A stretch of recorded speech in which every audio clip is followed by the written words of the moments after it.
Olá, o meu nome é José Pedro Silva, sou investigador do Centro de Física da Universidade do Minho e vamos então realizar a atividade Laser Pulsado Nanosegundos e Nanomateriais.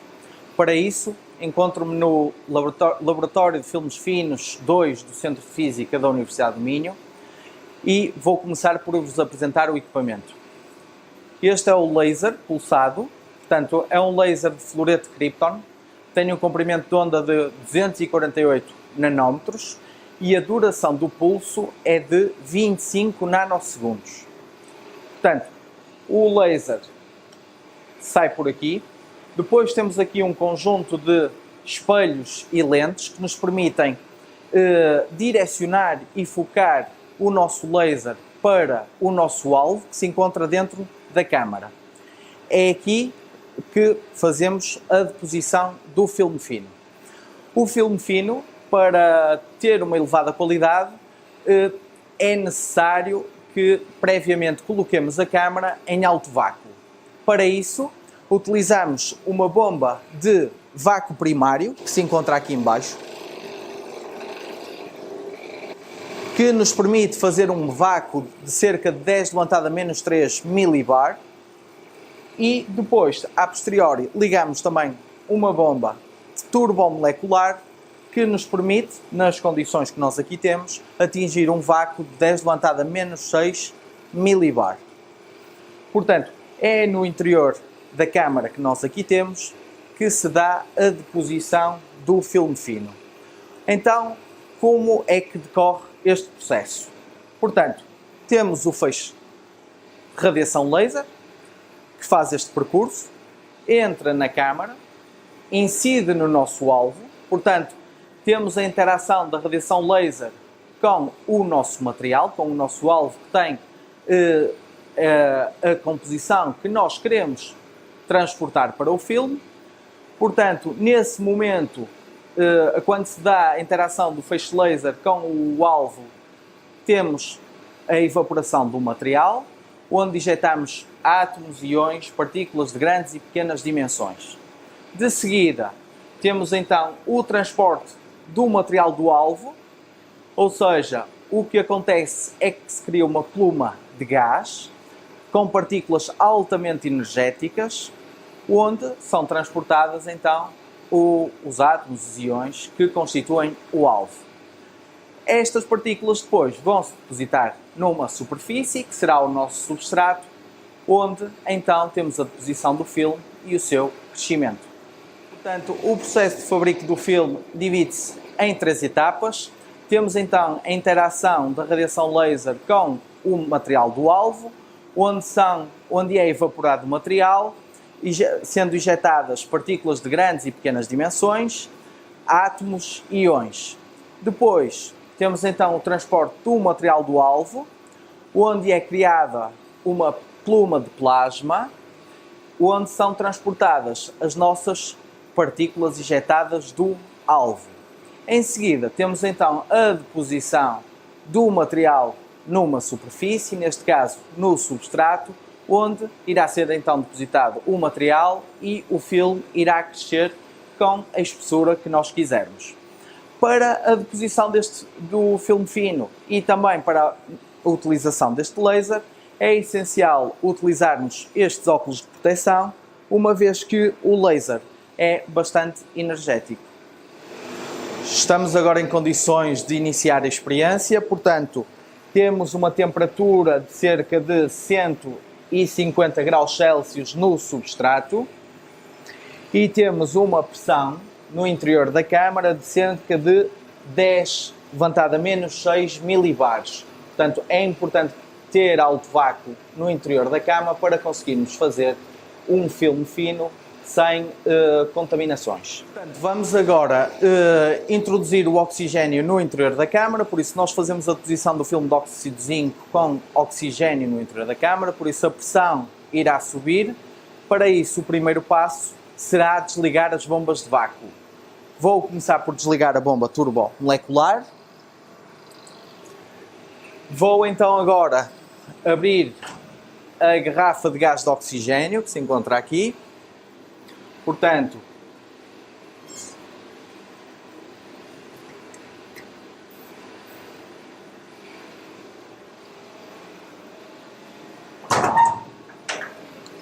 E agora então vamos introduzir o oxigênio. Vou fechar a bomba primária também.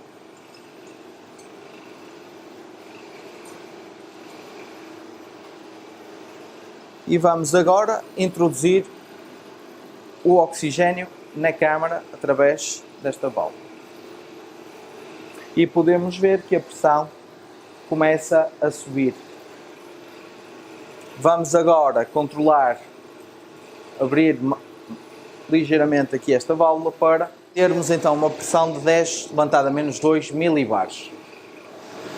Vamos agora definir as condições do laser. Para isso vamos operar no teclado do próprio laser. Vamos definir uma frequência do laser de 5 Hz. Aqui está. E vamos definir uma energia do laser de 400 milijoules. E aqui está. Vamos agora iniciar a deposição, por isso vamos ligar o laser. Portanto, estamos agora a depositar o filme fino. Conseguimos ver a criação da pluma. Portanto, estamos a evaporar o material do alvo e a depositá-lo no substrato de silício que se encontra do lado direito.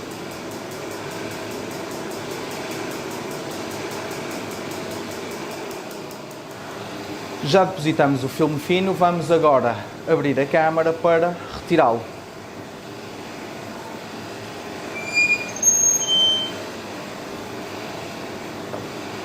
Portanto, terminamos a deposição do filme fino de óxido de zinco, que é este que aqui se encontra.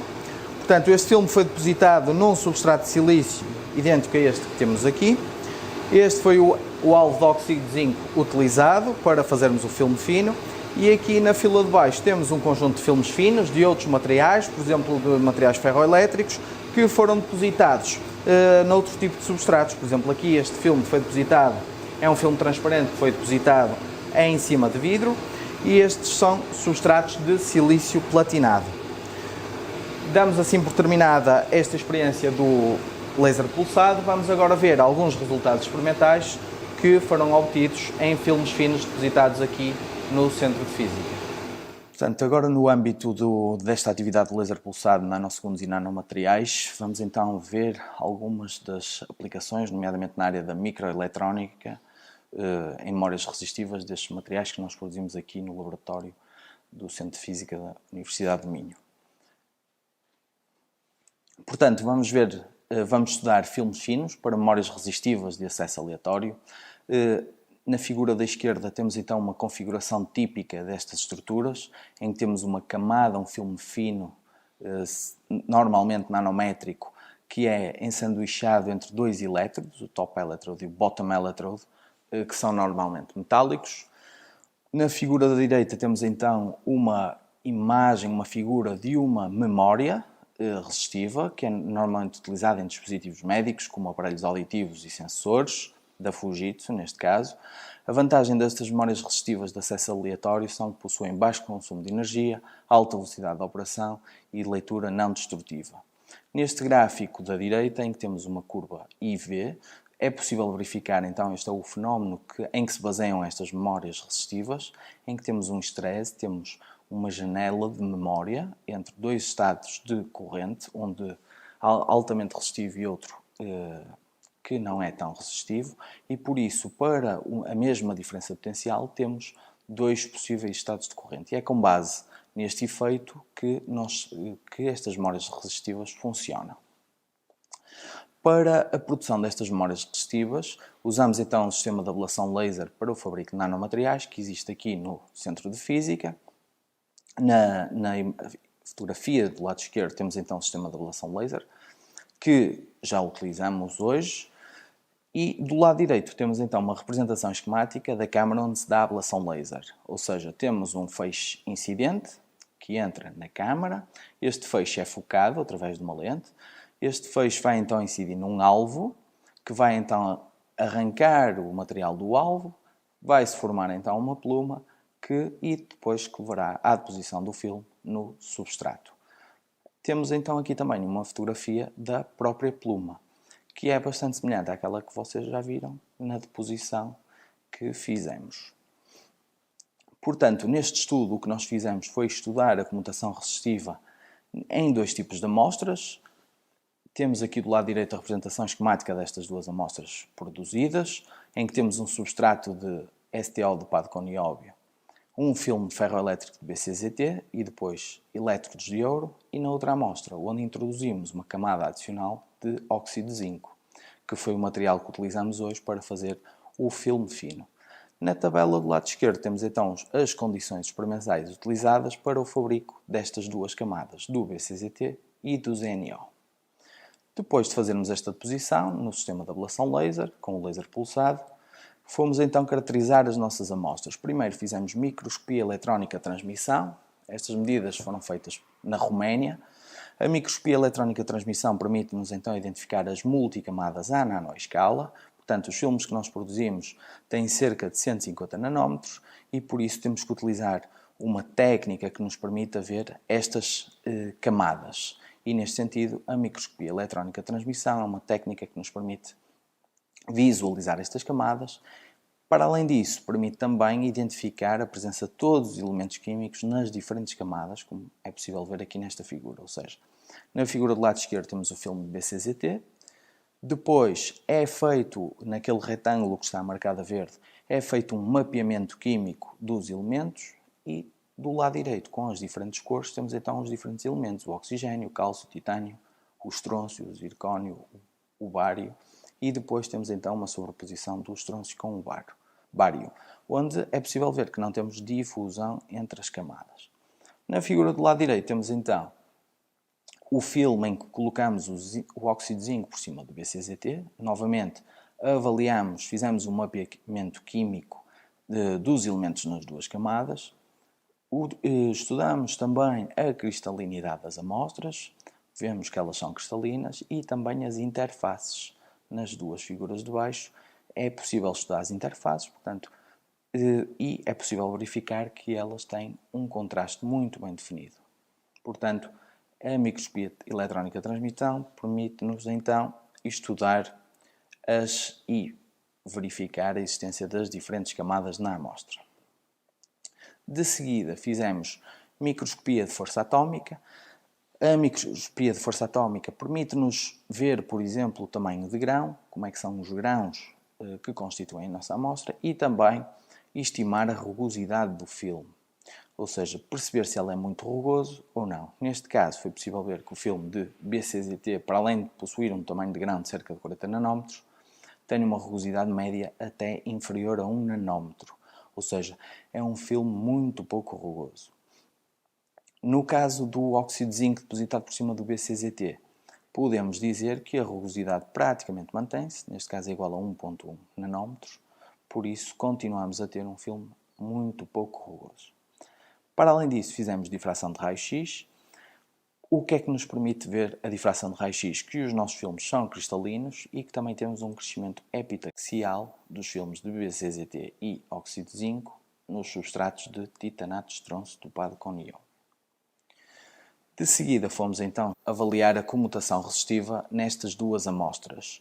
Do lado esquerdo temos então a curva corrente de diferença de potencial para a amostra apenas para o filme fino de BCZT, e do lado direito temos então a curva IV para a heteroestrutura correspondente ao filme fino de BCZT com a camada de óxido de zinco por cima.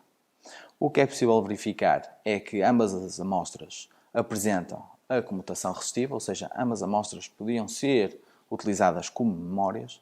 No entanto, a amostra em que temos a heteroestrutura, ou seja, onde temos o óxido de zinco depositado por cima do BCZT, a razão da comutação resistiva é aumentada 500 vezes.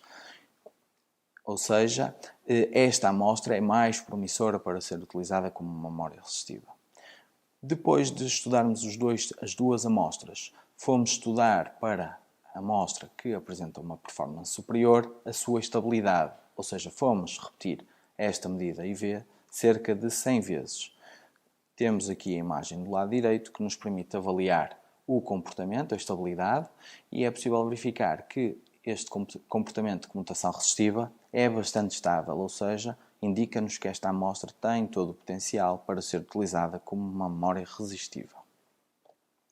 A título de exemplo, este trabalho foi publicado na ACS Applied Materials Interfaces, em que efetivamente foi estudada a comutação resistiva nestes materiais. Esta é a capa do trabalho. E por isso, em jeito de conclusão, o que nós podemos concluir é que a introdução de um filme fino de óxido de zinco permite melhorar a resposta de comutação resistiva de um filme fino ferroelétrico de BCZT. Para além disso, a técnica de ablação laser, com um laser pulsado, permite então preparar memórias resistivas de elevada performance. Terminamos assim esta atividade. Espero que tenham gostado e tenham compreendido então o processo de fabrico de nanomateriais através da técnica de laser pulsado. Vimos também algumas aplicações destes nanomateriais, nomeadamente em memórias resistivas.